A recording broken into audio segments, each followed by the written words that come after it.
We've seen queens rise, eras end, rednecks die, and cops go to the bathroom. All of that stuff is so great that there are a few television shows that aren't getting enough credit right now. Like the CW network's Arrow, which is like, really good. No, I'm serious. It's got all the components of a good series. It's got action, romance, a tragic hero, and a great cast. Really, what's not to like? I mean, sure, it could be a bit cliched.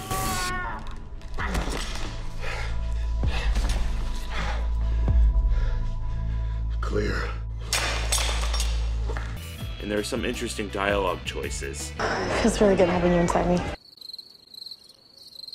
I need to stop talking right now. That would be my preference. But these elements all combine into one really entertaining package.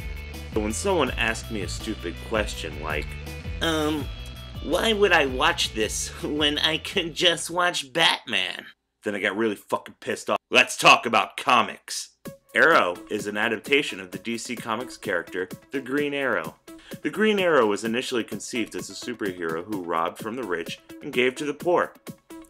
Where have we seen that before? This guy was a cash-in character. That means he was whatever the publication needed him to be. When Batman ended up being the most popular thing since the invention of the automobile, the Green Arrow was outfitted with a whole new origin story. His real name is Oliver Queen, a billionaire playboy who got stranded on an island and learned to use a bow and arrow. When he returned home 5 years later, he used his newfound skills to avenge his family, fight for the poor, and murder people. He was also a part of the fabled superhero team, the Justice League, which has mostly been a joint run by these two. Excuse me, that's nice and all, but... Hey, let's talk about adaptation. Yes, all of those things sound just like Batman. While the characters' personalities can differ at points, the line is certainly blurred for sure. But in order to really dive into this, you get it, we have to look at the state of cinema. Tangent! Film has become expensive TV.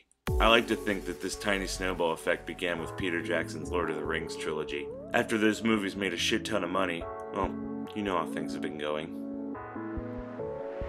But the thing about comic books is that they're episodic by nature, and so is television. Movies, aren't. It's like putting clothes on my dog. It's cute, but who gives a shit? I'm not saying I'm smarter than Marvel Studios, or New Line Cinema, or Warner Brothers, who clearly have this all figured out. But what I am saying is that an episodic tale of something like Batman is more suited for telling a weekly story than it is for 120-minute chunks every 3 years.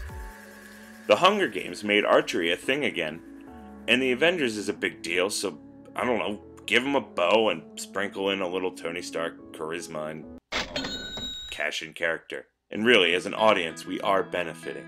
While the early set of episodes, particularly the pilot, echo Christopher Nolan's Batman Begins a little too closely. Well, a guy dresses up like a bat clearly has issues. I'm gonna offer a reward. Hey everybody, $2 million to anybody that can find a nut bar and a green hood. The show really finds its own stride, and is able to break out of established chains that plagued the superhero film genre in the first place. It acknowledges what's infallibly great about what it's inspired by, and then sets out to do its own thing. It's also not a stupid fucking prequel to anything. And the action is pretty top-notch and cinematic here. The best you'd find on network TV for sure, clearly. It's also really ruthless.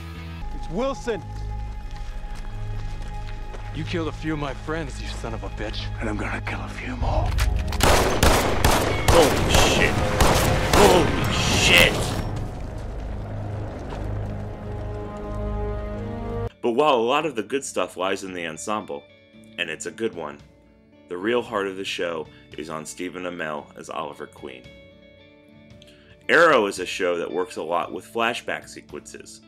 It's a big task, not only because it's a pain in the ass to structure, but because it forces our lead to play the same character at drastically different points in his life. Seriously, the guy's playing like 4 different parts. We got Party Boy Oliver, Island Oliver, present-day Green Arrow Oliver. I heard you never miss. I don't. And the present-day Oliver that's trying to mask it all to protect his family. It's way too quiet in here. This is a party. Still, even with all those character complications, he's a guy I want to have a beer with. If I had to compare this show to anything, I would actually compare it to Batman the Animated Series. The show plays around with tone. What?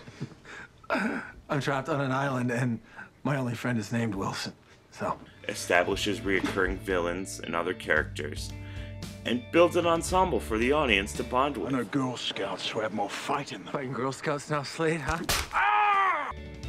These are foundations for good television. So let's talk about the future. Speaking of ensembles, Man of Steel's blowing up the box office. And after Avengers totally cleaned up, Warner Brothers is obviously putting together their own dream team.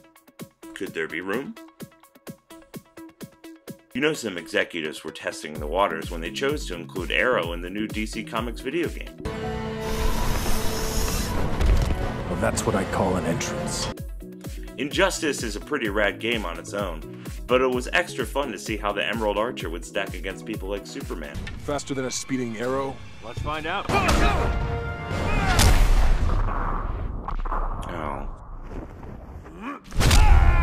But seriously, everybody, at the very least, Arrow's coming back this fall for another season, so like, check it out. It's tight. And nobody had to die. Justice. What do you think?